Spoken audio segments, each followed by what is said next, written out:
Baik, selamat malam untuk teman-teman dan juga untuk Ibu Setia Cahyani, SEMM, selaku dosen pengampu mata kuliah leadership. Perkenalkan, kami dari kelompok 2.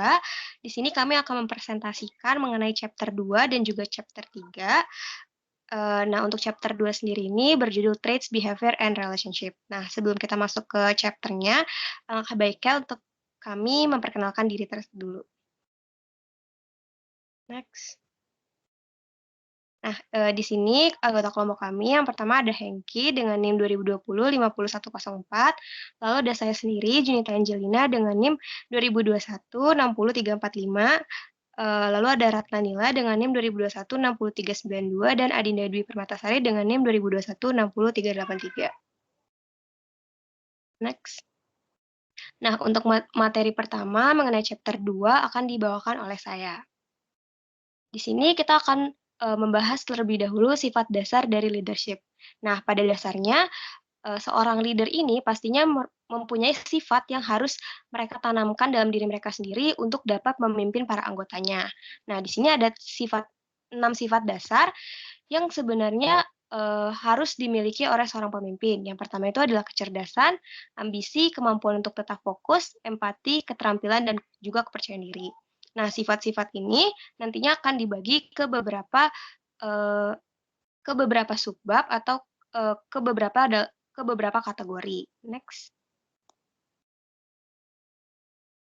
Nah, yang pertama itu adalah the trait approach. Trait sendiri merupakan pembeda ciri-ciri pribadi seorang pemimpin seperti kecerdasan, kejujuran, kepercayaan diri, dan juga penampilan. Nah, sebuah riset di awal abad tahun 20 ini memeriksa bahwa seorang pemimpin ini mencapai tingkat kebesaran dan juga dikenal sebagai pendekatan manusia yang hebat. Nah, seorang pemimpin ini harus dapat nih melakukan pendekatan ataupun interaksi kepada anggotanya agar anggotanya ini dapat merasakan bahwa sebuah perusahaan ini memiliki pemimpin yang bisa mencapai tujuan bersama. Nah, sifat-sifat pemimpin ini sangat beragam dan tadi sudah disebutkan ada 6, namun secara garis besarnya ada eh, banyak sifat kepemimpinan. Nah, selanjutnya, next. Nah, sifat kepemimpinan yang pertama ini adalah optimisme dan self-confidence. Optimisme sendiri ini mengacu pada kecenderungan melihat sisi positif dari segala sesuatunya dan berharap segala sesuatunya akan berjalan dengan baik. Orang-orang yang naik ke level top management memiliki sifat kemampuan untuk dapat melihat peluang di mana orang lain melihat masalah dan dapat menanamkan pada orang lain rasa harapan untuk masa depan. Nah, seorang pemimpin ini harus memiliki sifat optimisme, di mana mereka tuh harus yakin bahwa uh,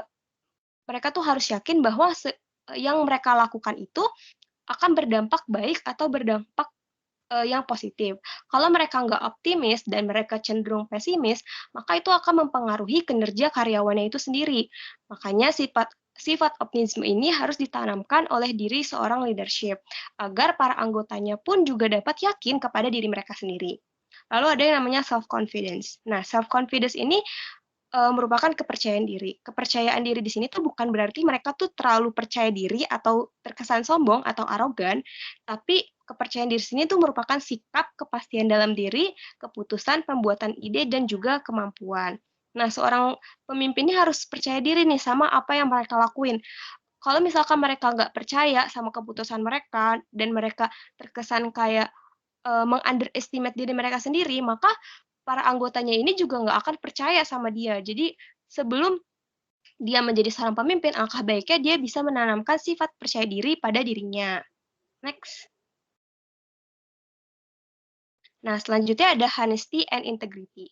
Honesty sendiri ini merupakan kejujuran atau sesuatu yang mengacu pada hal yang menyiratkan keterbukaan yang diterima para pengikut.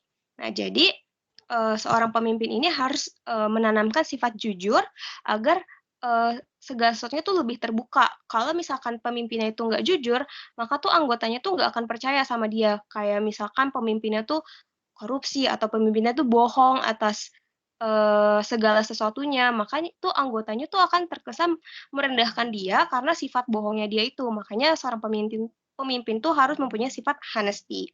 Lalu ada yang namanya integrity. Integrity atau integritas ini merupakan sebuah karakter seorang pemimpin yang utuh, terintegrasi dan didasarkan pada prinsip-prinsip etika yang kokoh dan bertindak sesuai dengan prinsip tersebut. Nah, integritas ini lebih ke arah kalau misalkan integritas apa nih yang harus dipenuhi oleh seorang pemimpin.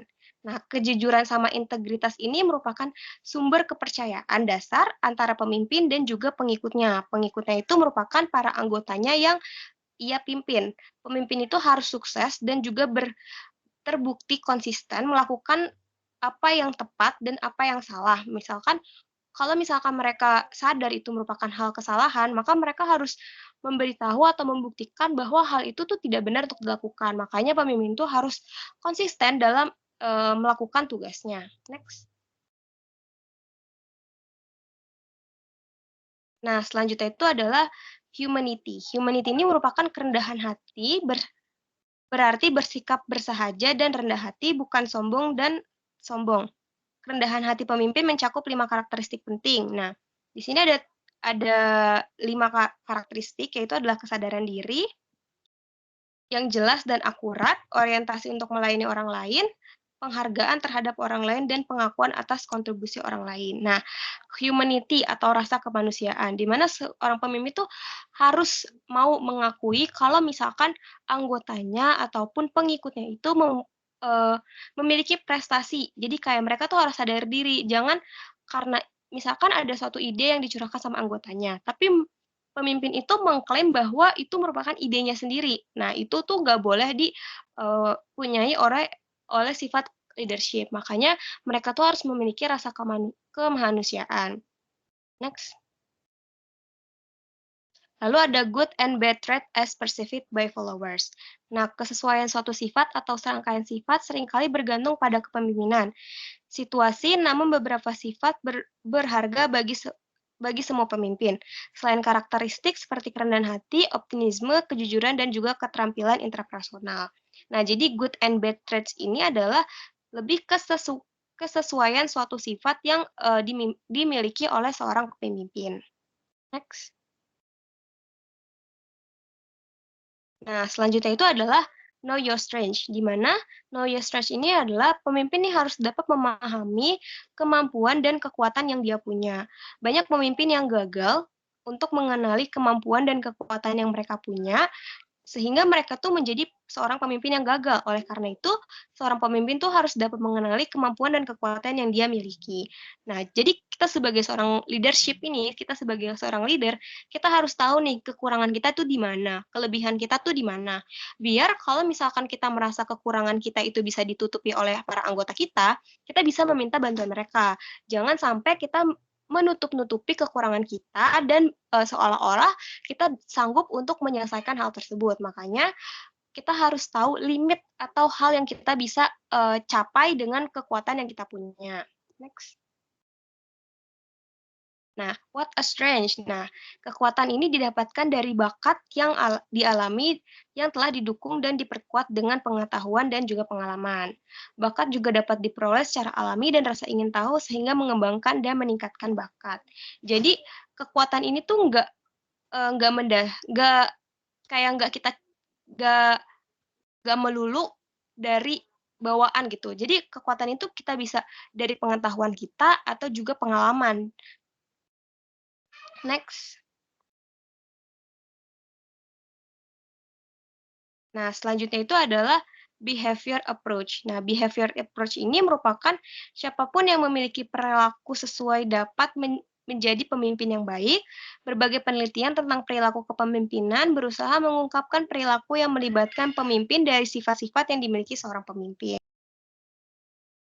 Jadi, seorang pemimpin ini tuh dapat menjadi seorang pemimpin yang baik ketika mereka merasa kalau mereka itu bisa melibatkan kepemimpinan mereka dalam sebuah proyek ataupun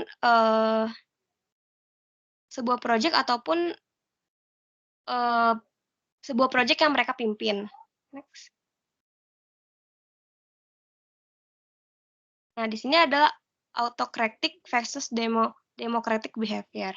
Nah, perbedaannya itu adalah autokratik ini merupakan gaya kepemimpinan yang menggunakan kekuatan jabatan dan kekuatan pribadi secara otoriter, melakukan sendiri semua perencanaan tujuan dan membuat keputusan dan memotivasi bawahan dengan cara paksaan, sanjungan, kesalahan, dan penghargaan untuk mencapai tujuan yang telah ditetapkan. Jadi autokratik ini lebih ke arah pemimpin yang sifatnya itu kayak diktator gitu loh. Mereka tuh selalu memaksa untuk eee, karyawannya atau pengikutnya itu melakukan hal-hal yang mungkin karyawan atau pengikutnya itu tidak suka. Lalu ada yang namanya demokratik. Demokratik itu adalah seorang pemimpin yang mendelegasikan wewenang kepada orang lain, mendorong partisipasi dan bergantung pada pengetahuan bawahan untuk menyelesaikan tugas-tugas dan bergantung pada penghormatan dari bawahannya untuk mencapai tujuan bersama. Next. Nah, yang terakhir itu adalah Ohio State Studies. Nah, di mana Ohio State Studies ini adalah analisis perilaku pemimpin yang dilakukan oleh peneliti pada karyawan yang dilakukan di Ohio State University.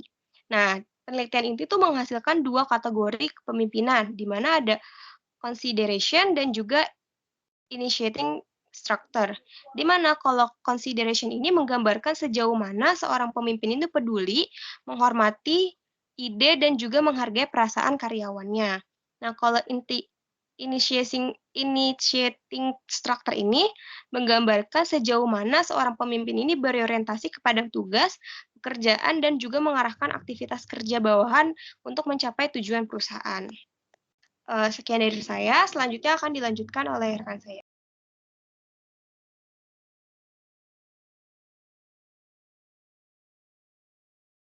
Selanjutnya kita masuk ke University of Michigan Studies.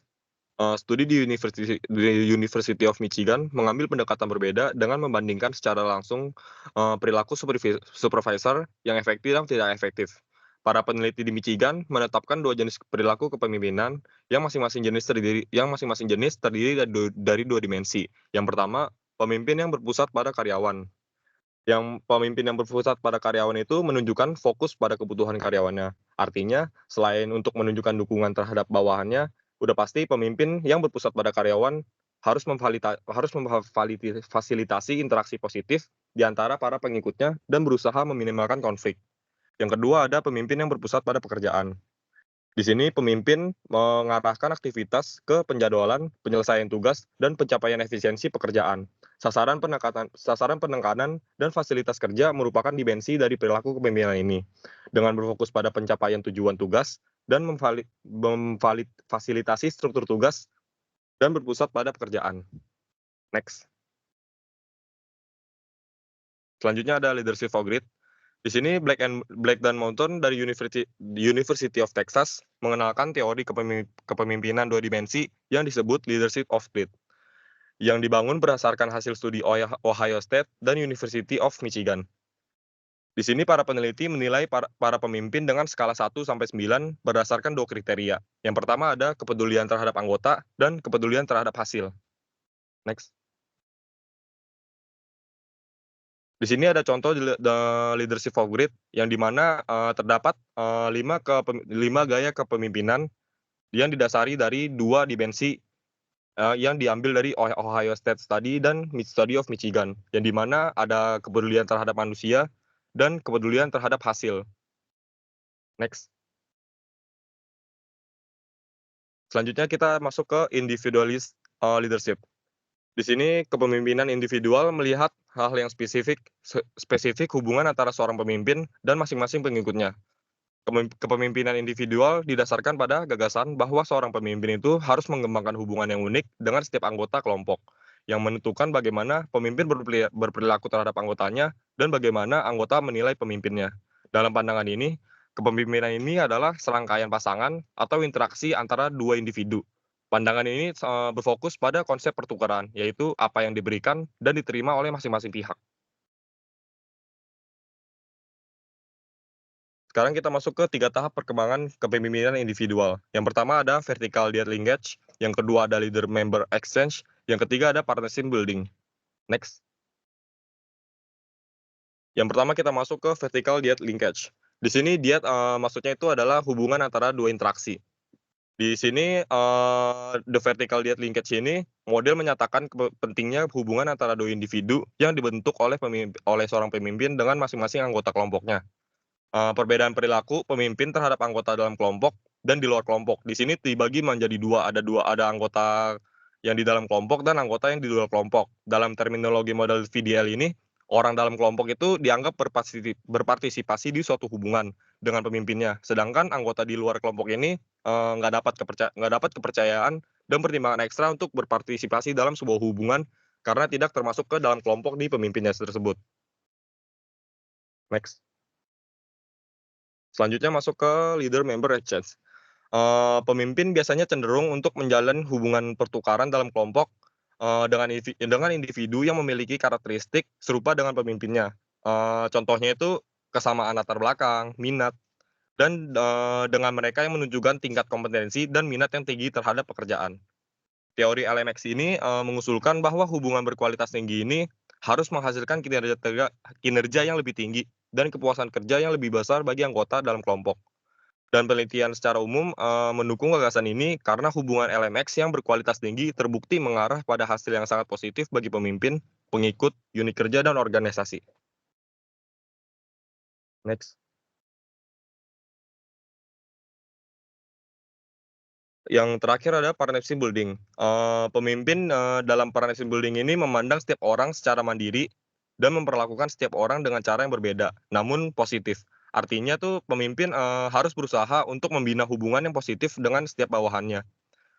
Hubungan positif tersebut, akan mempunyai bentuk yang berbeda-beda pada setiap orangnya, tergantung dari pemimpin tersebut akan membawa arah, hubungan tersebut ke arah para anggotanya itu berbeda-beda. Implikasi dari temuan ini, bahwa peningkatan kinerja dan produktivitas sebenarnya bisa dicapai dengan, meminta pemimpin mengembangkan hubungan positif satu individu terhadap masing-masing individu anggotanya.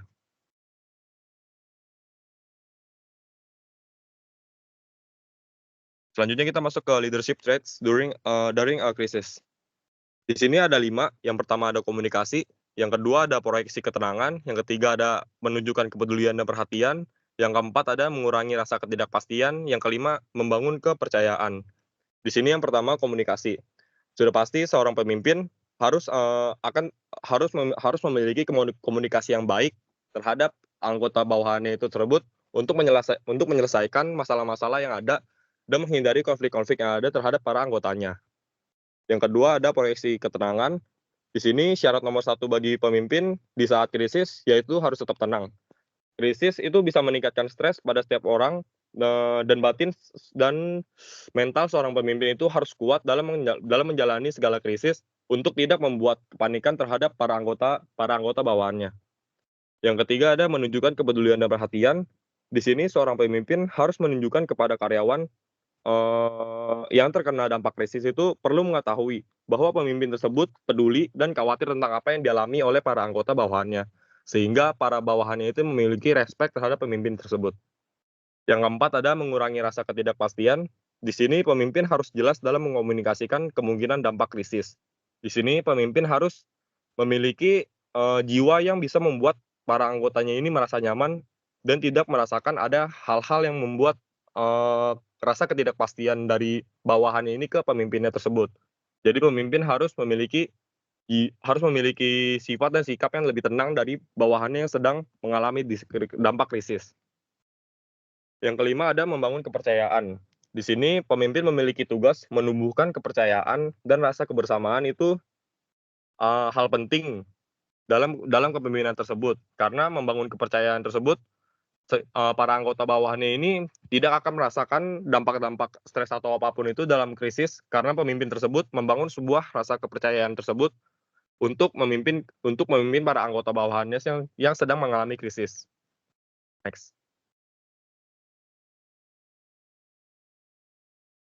Nah, selanjutnya itu kita akan masuk ke kasus. Nah, kasus di sini tuh adalah amalgamate product. Nah, amalgamate product ini merupakan sebuah produsen produk konsumen skala menengah dengan pekerja produksi yang tidak berserikat.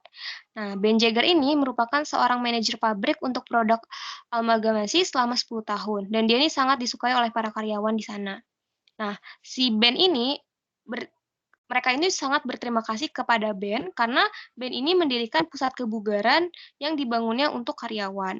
Dan mereka menikmati kegiatan sosial yang disponsori oleh pabrik tersebut beberapa kali dalam setahun, termasuk piknik perusahaan dan pesta liburan. Dia mengenal sebagian besar pekerja berdasarkan namanya dan dia menghabiskan sebagian waktunya berjalan-jalan di sekitar pabrik untuk mengunjungi mereka dan bertanya tentang keluarga atau hobi mereka.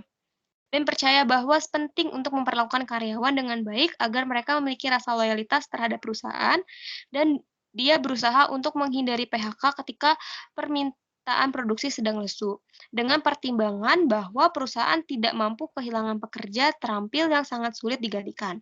Para pekerja tahu bahwa jika mereka mempunyai masalah khusus, Ben akan berusaha membantu mereka, misalnya ketika seorang terluka namun ingin terus bekerja, Ben menemukan pekerjaan lain di pabrik yang dapat dilakukan oleh orang tersebut meskipun ia memiliki disabilitas atau keterbatasan. Ben ini percaya bahwa jika Anda memperlakukan orang dengan benar, mereka akan melakukan pekerjaan yang baik untuk Anda tanpa pengawasan atau dorongan yang ketat. Ben juga menerapkan prinsip yang sama kepada supervisornya dan dia kebanyakan membiarkan mereka menjalankan departemennya sesuai keinginan mereka. Dia tidak menerapkan tujuan dan juga standar untuk pabriknya, dan dia nggak pernah minta supervisornya untuk mengembangkan rencana untuk meningkatkan produktivitas dan juga kualitas produk. Next. Di bawah kepemimpinan Ben ini, pabrik tersebut memiliki perputaran terendah di antara 5 pabrik perusahaan. Namun, merupakan rekor terburuk kedua dalam hal biaya dan juga tingkat produktivitas. Ketika perusahaan diakuisisi oleh perusahaan lain, Ben diminta untuk mengambil pensiun dini dan Phil Jessup didatangkan untuk menggantikannya. Phil ini mempunyai reputasi yang berkembang sebagai manajer yang mampu menyelesaikan segala sesuatunya dan dia dengan cepat mulai membuat perubahan. Biaya dipotong dengan memangkas sejumlah kegiatan seperti pusat kebugaran di pabrik, piknik, dan juga pesta perusahaan, dan program pelatihan hubungan manusia untuk supervisor. Phil percaya bahwa pelatihan hubungan manusia hanya membuang-buang waktu jika karyawan nggak mau melakukan pekerjaannya. Singkirkan mereka dan cari orang lain yang mau. Supervisor diinstruksikan untuk menetapkan standar kinerja yang tinggi untuk mereka. Departemen dan mendesak agar orang mencapainya.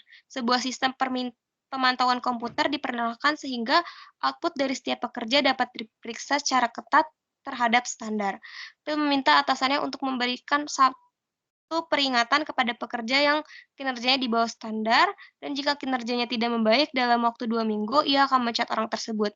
Phil percaya bahwa pekerja tidak menghormati supervisor yang lemah dan pasif. Ketika Phil mengamati seorang pekerja membuang-buang waktu dan melakukan kesalahan, dia akan langsung menegur orang tersebut dan untuk memberi contoh, Phil juga memeriksa dengan cermat kinerja atasannya. Tujuannya ini adalah untuk menuntut ditetapkan untuk setiap departemen, dan pertemuan mingguan diadakan dengan masing-masing supervisor untuk meninjau kinerja departemennya. Akhirnya, Phil mendesak agar supervisor memeriksa terlebih dahulu sebelum mengambil tindakan signifikan yang menyimpang dari rencana dan kebijakan yang telah ditetapkan. Next. Sebagai langkah penghematan biaya, Phil juga mengurangi frekuensi pemeliharaan peralatan yang mengharuskan mesin-mesin menganggur ketika mesin-mesin tersebut bisa produktif, karena mesin-mesin tersebut memiliki rekam jejak pengoperasian yang andal. Phil yakin bahwa jadwal pemeliharaan saat ini berlebihan dan mengurangi produksi. Akhirnya ketika bisnis salah satu lini produk sedang lesu, Phil memberhentikan pekerjaannya daripada mencari pekerja lain untuk mereka lakukan. Pada akhir tahun pertama, Phil sebagai manajer pabrik, biaya produksi berkurang sebesar 20% dan hasil produksi meningkat sebesar 10%. Namun 3 dari 7 supervisornya keluar untuk mengambil pekerjaan lain dan pergantian operator mesin juga tinggi. Sebagian dari pergantian ini disebabkan oleh pekerja yang dipecat, namun operator mesin yang kompeten juga berhenti. Dan semakin sulit untuk menemukan pengganti mereka. Akhirnya semakin banyak pembicaraan mengenai pembentukan serikat pekerja di kalangan pekerja. Next. Nah, dari kasus di atas, timbul 3 pertanyaan, di mana yang pertama itu bandingkan sifat dan perilaku kepemimpinan Ben Jagger dan juga Phil Jessup. Lalu yang kedua adalah pemimpin mana yang menurut Anda lebih efektif, mengapa, dan pemimpin mana yang Anda pilih untuk bekerja. Dan yang terakhir, jika Anda bos pil jasad, apa yang akan Anda lakukan sekarang? Next. Nah, untuk pertanyaan pertama, bandingkan sifat dan perilaku pemimpinan Ben Jagger dan juga Phil Jessup. Nah, keduanya ini mempunyai sifat kepemimpinan yang berbeda, di mana Ben Jagger ini mempraktekkan kepemimpinan yang lebih berorientasi pada hubungan manusia. Dia fokus kepada kesejahteraan karyawannya, membangun hubungan pribadi, dan juga menghindari PHK. Tapi di sisi lain, Phil ini menerapkan kepemimpinan yang lebih otoriter dan berorientasi pada hasil, dengan menekankan pemangkasan biaya, standar kinerja tinggi, dan juga pengawasan yang ketat. Nah, Ben sama Phil ini belum. Nah, Ben sama Phil ini tuh punya sifat yang berbeda sehingga keduanya tuh juga mempunyai plus minus yang berbeda juga. Next.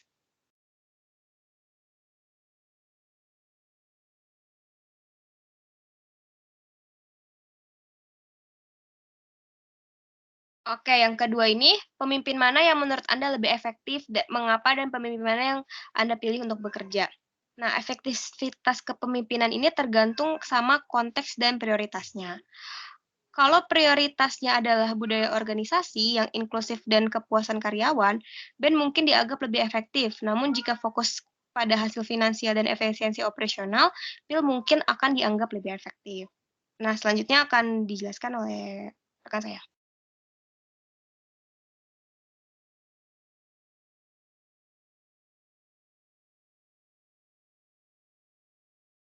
Next saja.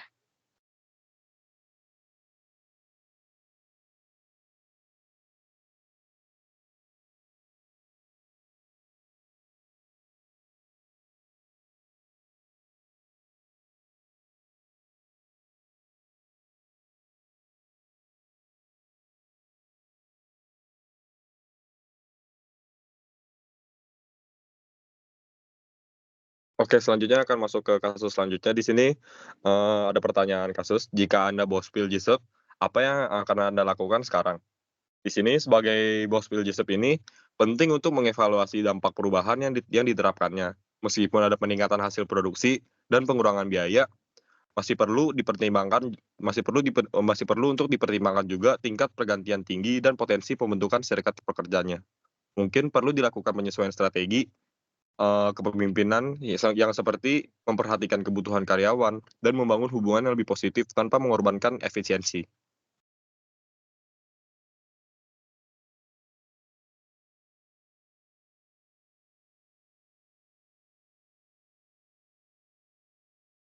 Oke, terima kasih. Selanjutnya kita bakal bahas tentang chapter 3, yaitu mengenai contingency approach to leadership. Nah, oke, jadi untuk pertama-tama teman-teman kita bakal belajar mengenai tentang the contingency approach. Jadi di sini itu kita harus tahu teman-teman apa aja yang biasa dilakukan oleh si pemimpin tersebut. Nah, dalam hal ini itu menjelaskan mengenai tentang suatu hal tergantung pada hal-hal lain atau tergantung pada suatu hal yang dilakukan oleh si pemimpin tersebut. Nah, di sini agar apa? Agar seorang pemimpin itu menjadi efektif dan harus ada kesesuaian tepat antara perilaku yang dia lakukan dengan perusahaan akan dia pimpin, teman-teman. Nah, selanjutnya pada tabel di 3.2 ini teman-teman bisa lihat di layar, yaitu mengilustrasikan tentang adanya 4 pendekatan perilaku yang mungkin berhubungan dengan salah satu dari tugas-tugas kepemimpinan, teman-teman. Nah, hubungan itu berhubungan dengan hubungan tugas dan tingkat rendah, terus ada juga hubungan tugas tingkat tinggi, ada juga hubungan tugas rendah tinggi, dan hubungan tugas rendah dan rendah. Nah, dari pameran menggambarkan tentang tugas khas yang dilakukan oleh selanjutnya dilakukan oleh si pemimpin tersebut, teman-teman. Nah, jadi dari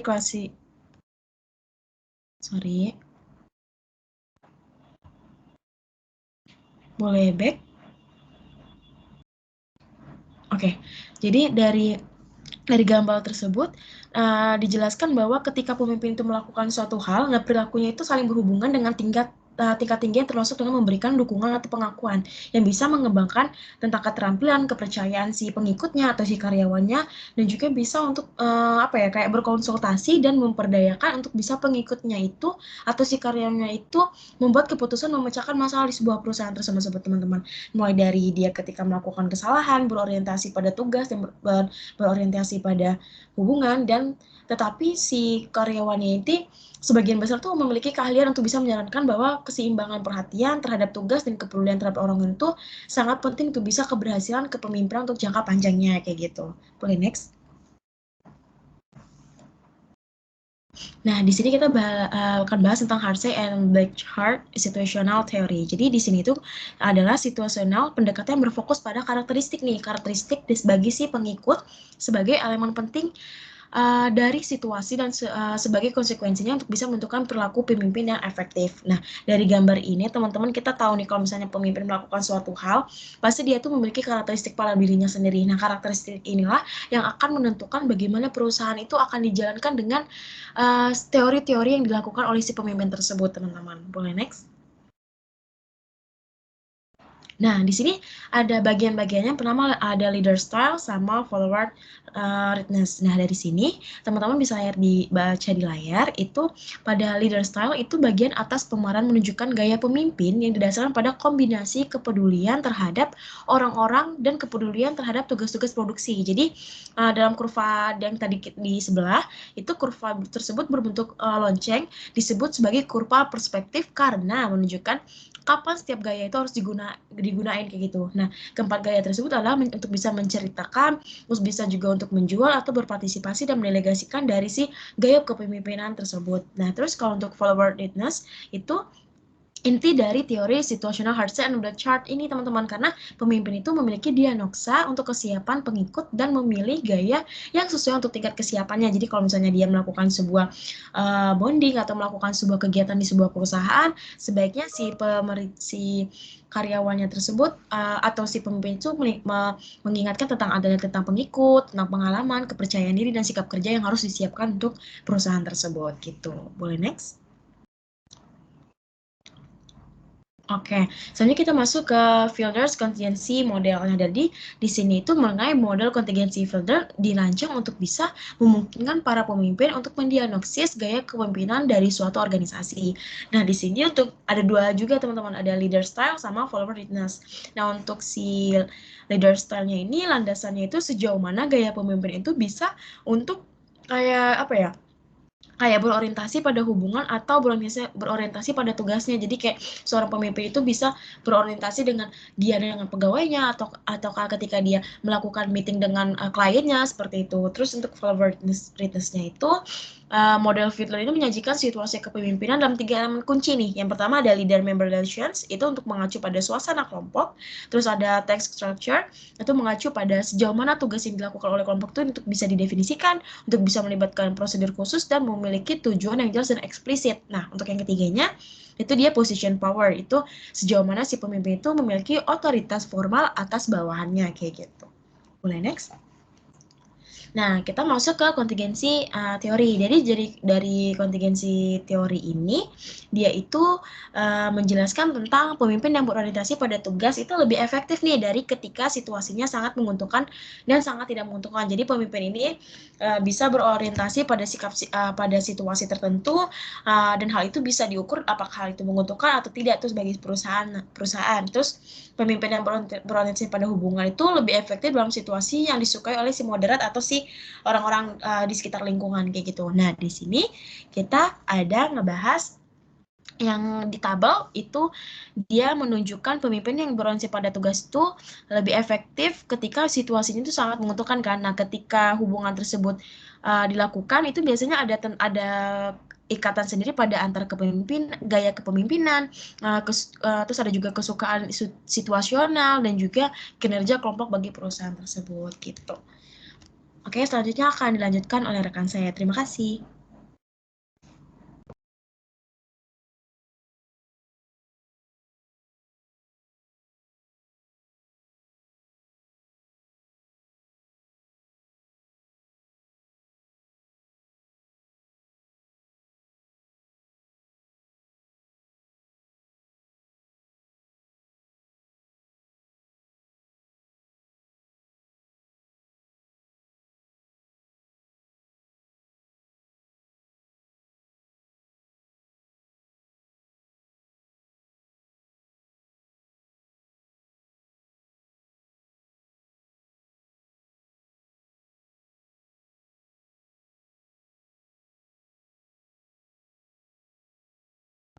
Sorry teman-teman, ada sedikit kendala dari salah satu kelompok kita. Mohon ditunggu sebentar ya.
Oke, maaf atas kendalanya teman-teman.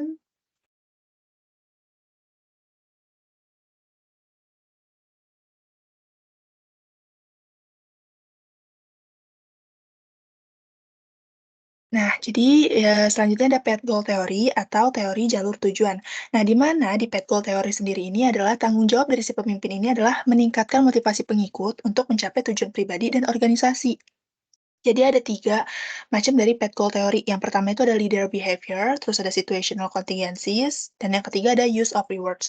Nah, yang pertama, eee tentang, leader behavior. Nah, leader behavior ini apa sih? Leader behavior ini adalah di mana teori jalur tujuan ini atau path goal theory ini tuh menyarankan 4 klasifikasi dari perilaku si pemimpin.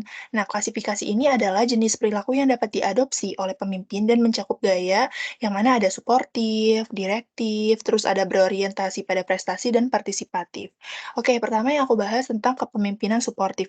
Di mana biasanya pemimpin yang punya kepemimpinan suportif ini dia tuh menunjukkan kepedulian terhadap kesejahteraan dan kebutuhan pribadi bawahan.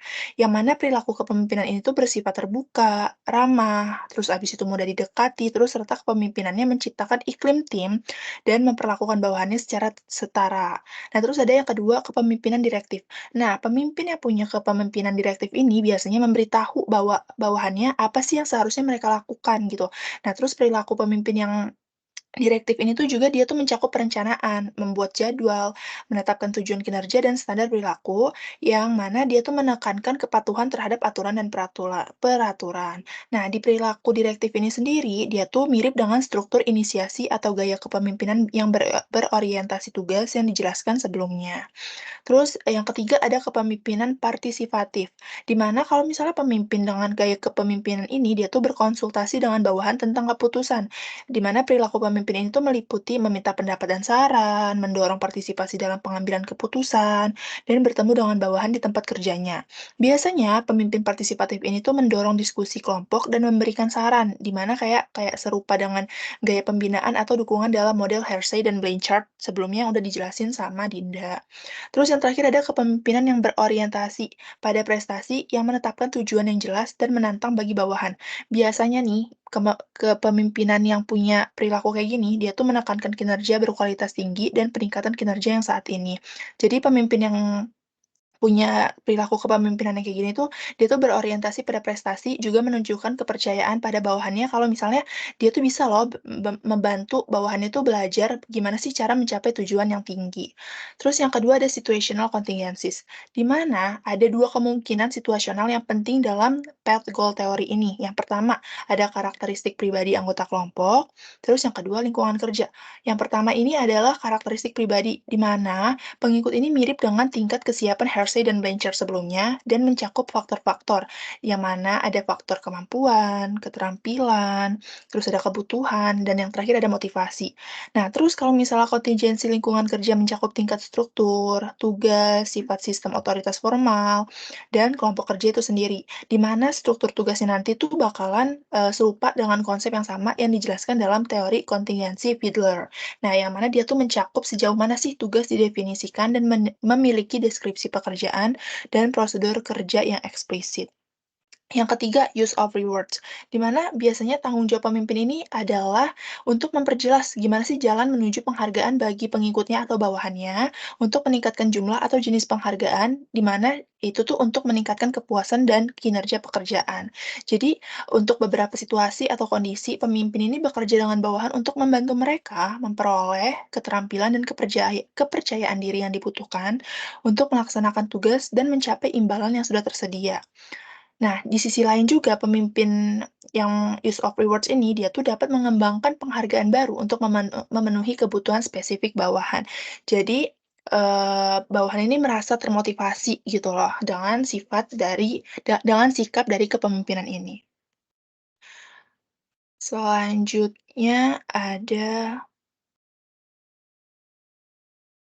boleh next slide?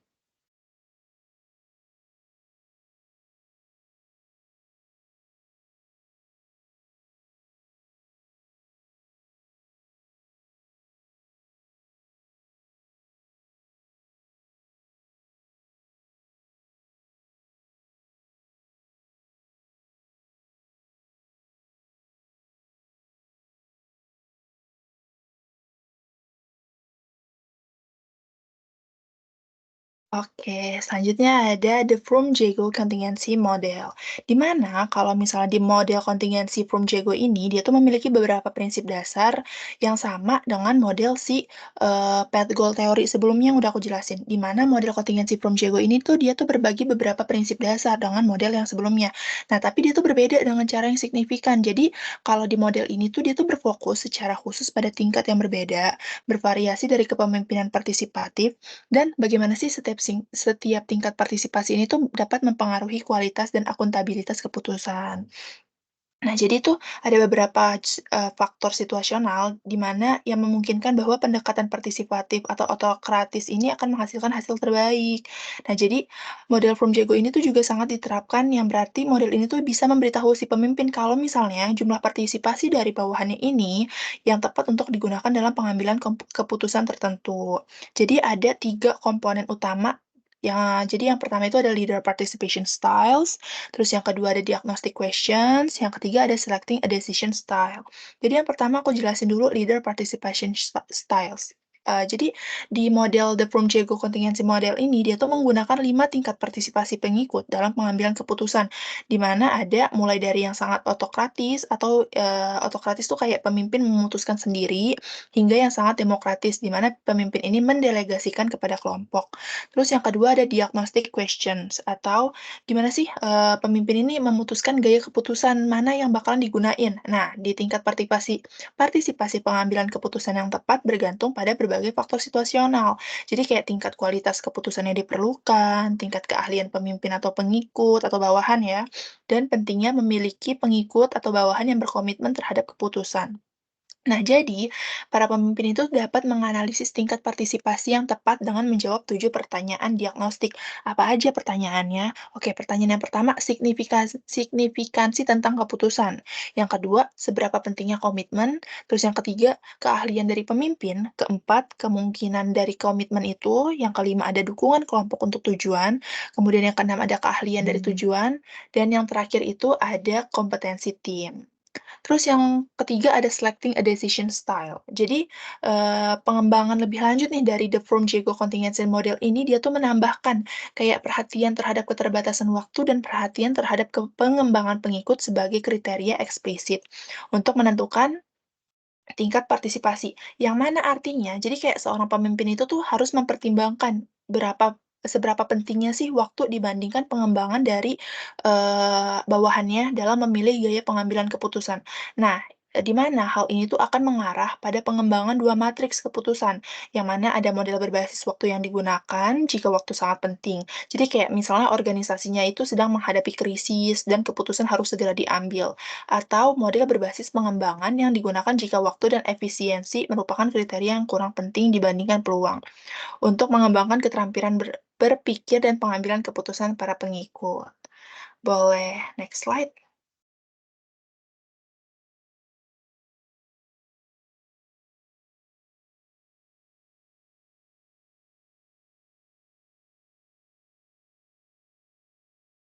Nah, di sini bisa oke, next slide lagi.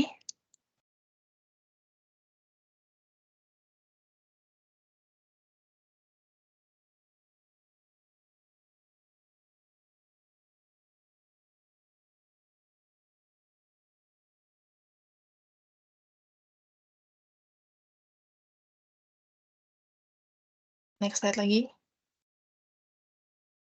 Nah, oke. Yang terakhir ada substitutes for leadership, di mana dia ini pendekatan kepemimpinan kontingensi yang dipertimbangkan sejauh ini berfokus pada gaya pemimpin, sifat pengikut, dan karakteristik situasi. Di mana pendekatan ini tuh menguraikan pengaturan organisasi di mana gaya kepemimpinan yang berorientasi pada tugas dan berorientasi pada orang yang tidak penting atau tidak diperlukan. Boleh next slide?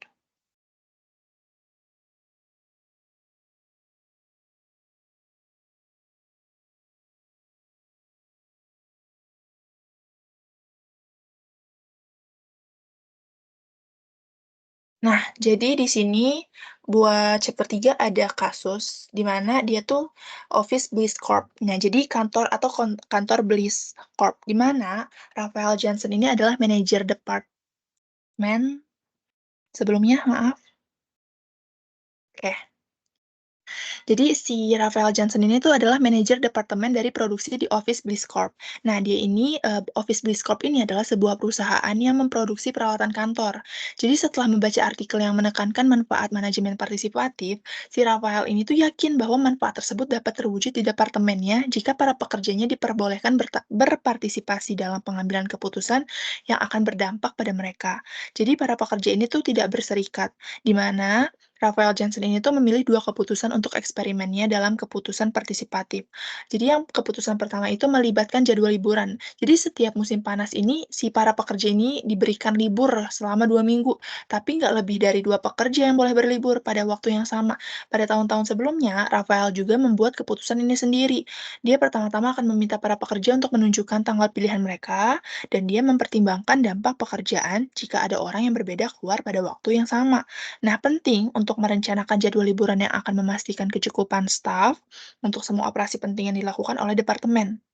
Jadi, kalau misalnya lebih dari 2 pekerja menginginkan jangka waktu yang sama dan memiliki keterampilan yang serupa, biasanya ia akan memberikan preferensi kepada pekerja dengan produktivitas tertinggi.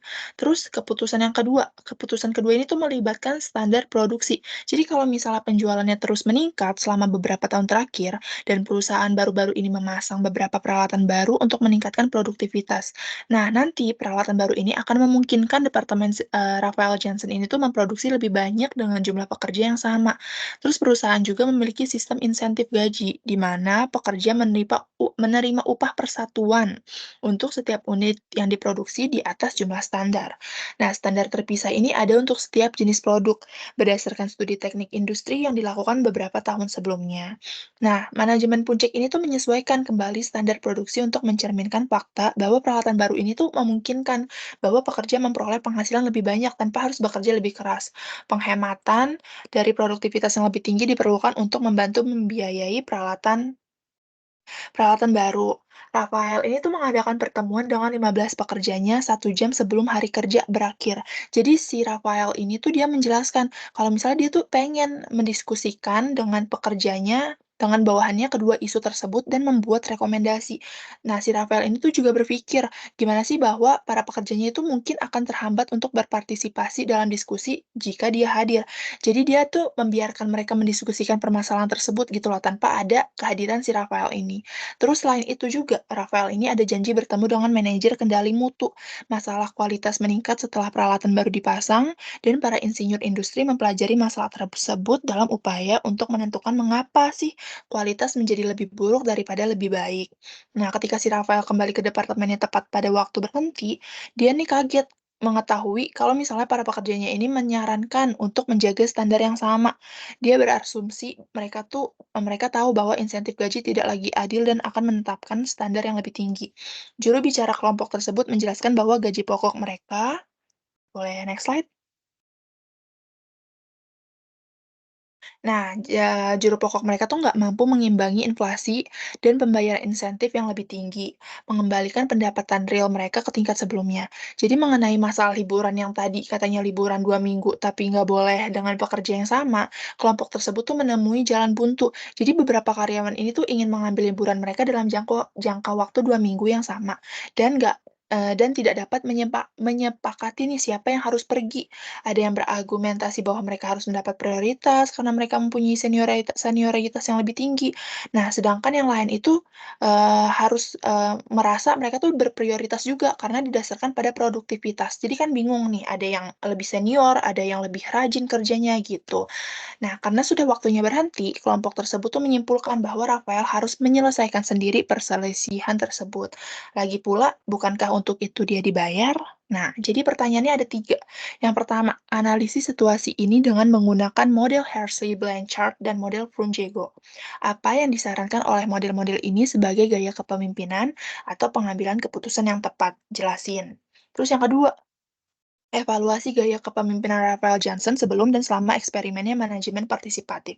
Terus pertanyaan yang terakhir, jika Anda adalah Raphael Johnson, apa yang akan Anda lakukan sekarang dan kenapa Anda melakukan itu? Oke, next slide.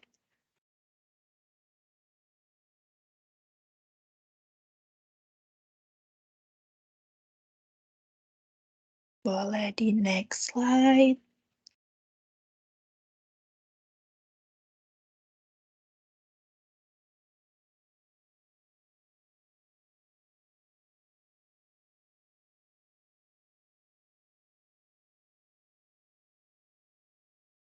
Jadi oke, ini jawaban yang pertama buat Office Space Corp. Nah, jadi model Hersey-Blanchard dan model From Diego ini membantu menganalisis situasi kepemimpinan dan pengambilan keputusan berdasarkan situasi yang dihadapi. Nah, dari model Hersey-Blanchard ini, model ini tuh membagi gaya kepemimpinan menjadi 4 tingkat berdasarkan hubungan antara gaya kepemimpinan dan tingkat kematangan dan kesiapan bawahan. Yang pertama, ada kedewasaan rendah atau M1. Nah, jadi ada 3 nih dari kedewasaan rendah ini, karakteristik, di mana bawahan ini tuh nggak memiliki keterampilan atau motivasi untuk tugas yang diberikan. Terus yang kedua, ada gaya kepemimpinan yang dianjurkan, kepemimpinan yang lebih terarah dan instruktif. Yang ketiga, sarannya itu adalah Rafael ini tuh seharusnya lebih aktif memberikan petunjuk dan panduan terkait keputusan tentang liburan dan standar produksi.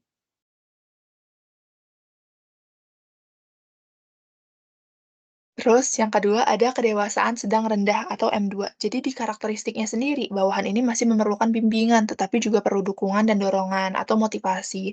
Nah, dari gaya kepemimpinan yang dianjurkannya ini, gaya yang bersifat lebih persuasif atau mendukung. Nah, sarannya ini Rafael ini bisa lebih aktif terlibat dalam diskusi, memberikan dukungan, dan memberikan pandangan terkait keputusan liburan.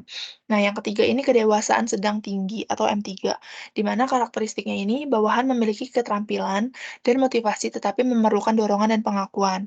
Nah, dari gaya kepemimpinan yang dianjurkannya ini, gaya partisipatif dan mendukung. Nah, sarannya ini adalah Rafael ini bisa memberikan tanggung jawab kepada para pekerja untuk membuat keputusan terkait standar produksi dengan memberikan panduan dan dukungan.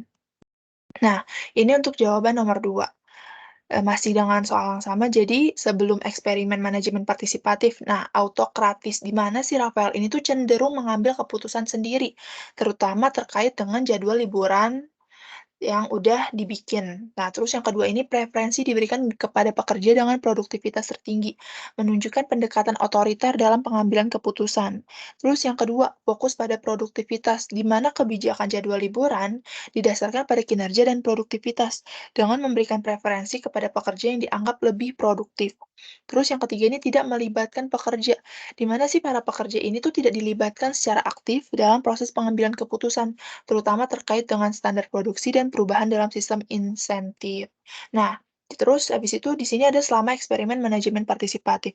Yang pertama yang pertama sifatnya itu partisipatif, di mana si Rafael ini tuh memberikan ruang bagi partisipasi Pekerja dalam pengambilan keputusan terkait dengan jadwal liburan dan standar produksi. Terus yang kedua, dia ini memilih untuk tidak hadir dalam diskusi, jadi memberikan pekerjanya itu space, kebebasan untuk menyuarakan pendapat mereka. Nah, untuk mendengarkan pekerja, Rafael ini tuh harus mendengarkan saran dan rekomendasi pekerja terkait dengan standar produksi dan mempertimbangkannya. Yang kedua, terbukti terkejut dengan rekomendasi pekerja untuk menjaga standar produksi yang sama. Yang ketiga ada responsif terhadap isu pekerja. Si Rafael sendiri ini tuh merespons isu-isu pekerja terkait insentif gaji, di mana pekerja mengungkapkan ketidakpuasan terhadap tidak seimbangnya kompensasi. Terus yang keempat ini kesediaan untuk eksperimen, di mana Rafael ini bersedia mencoba eksperimen manajemen partisipatif untuk mendapatkan masukan dan rekomendasi dari pekerja. Nah, jadi secara keseluruhan, Rafael Jansen ini tuh sebelumnya mengadopsi gaya kepemimpinan yang lebih autokratis dan fokus pada produktivitas.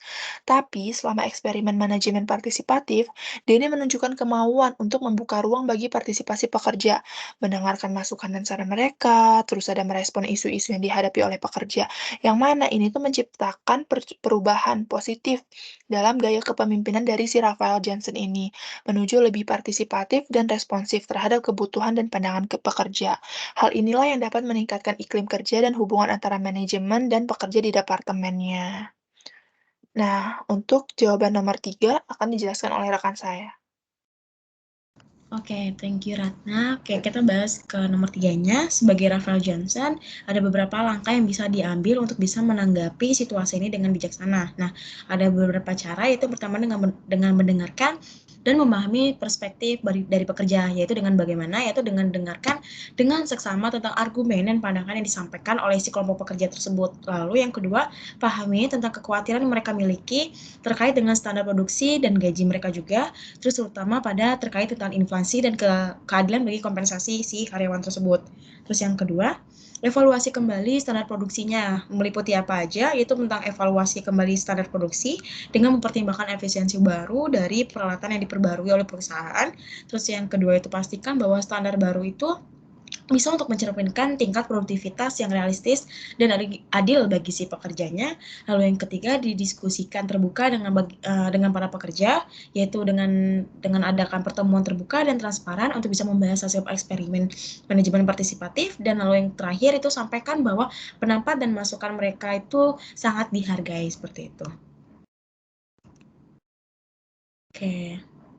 Oke, sekian presentasi dari kelompok kami.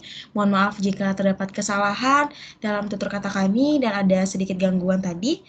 Semoga bermanfaat bagi teman-teman semua. Terima kasih. Assalamualaikum warahmatullahi wabarakatuh. Selamat malam.